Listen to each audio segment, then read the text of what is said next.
अस्सलाम वालेकुम दोस्तों, आज की कहानी का नाम है इल्हाम इकबाल से वादा।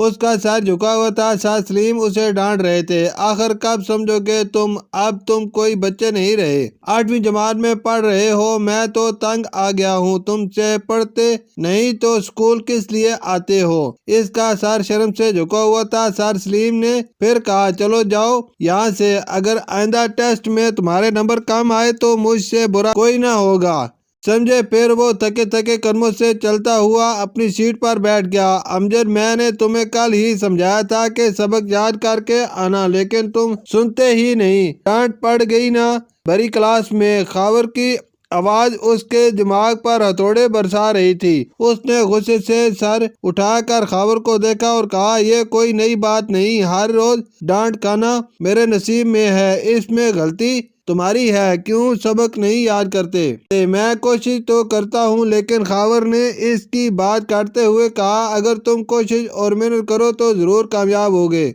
मैं अपने आप को बदलने की कोशिश करूंगा, इसने ऐसे से कहा। छुट्टी की घंटी की आवाज सुनते ही वो उठा, अपना बैग उठाया और चल पड़ा। घर पहुंचते ही उसने बैग सोफे पर रखा और पलंग पर लेट गया। इसी वक्त दरवाजे पर दस्तक हुई और अम्मी कमरे में दाखिल हुई। उन्होंने पूछा, क्या बात है बेटा, तुम्हारी तबीयत तो ठीक है। अम्मी, सर में दर्द हो रहा है, आराम करना चाहता हूँ, उसने आहिस्ते से कहा। थोड़ी ही देर में वो सो गया। उसे सोए हुए कुछ ही देर गुजरी थी कि अचानक दरवाजे पर दस्तक हुई। उसने उठकर दरवाजा खोला तो ये देखकर हैरान रह गया कि उसके सामने इल्हाम इकबाल खड़े थे, हमारे कौमी शायर। हाँ, मैं इल्हाम इकबाल, ने जवाब दिया और कहा, मैं एक खास मकसद के लिए यहाँ आया हूँ। मुझे तुमसे शिकायत है। हकीम अलामत के मुंह से ये अल्फाज सुनकर उसका सर शर्म से झुकता चला गया। मुझसे आपको शिकायत है, उसने सवालिया नजरों से इल्हाम इकबाल को देखते हुए पूछा। हाँ, मुझे तुमसे शिकायत है और मैं तुम्हें समझाने के लिए यहाँ आया हूँ, कौमी शायर ने कहा। फिर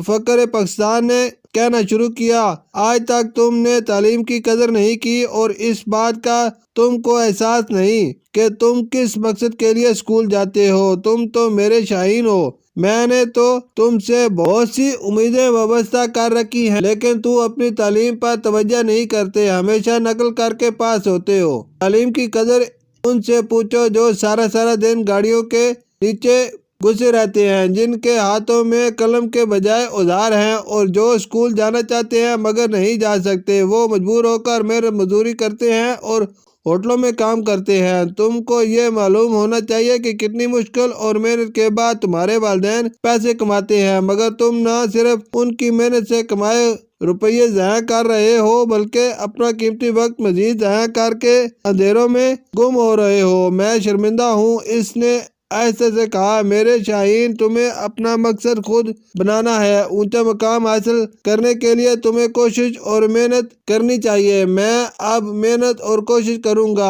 आपने मेरे दिल में इल्म की शम्मा रोशन की है, मैं इसे बुझने नहीं दूंगा। ये मेरा आपसे वादा है। इसकी आवाज कमरे में गूंजी। अचानक वो हड़बड़ा कर उठ बैठा।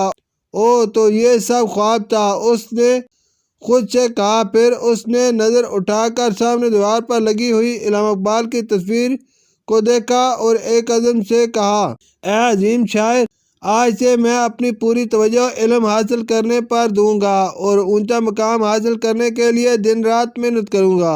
आपको हरगिज मायूस ना करूंगा, बल्कि इकबाल का हकीकी शाहीन बनकर दिखाऊंगा। शुक्रिया।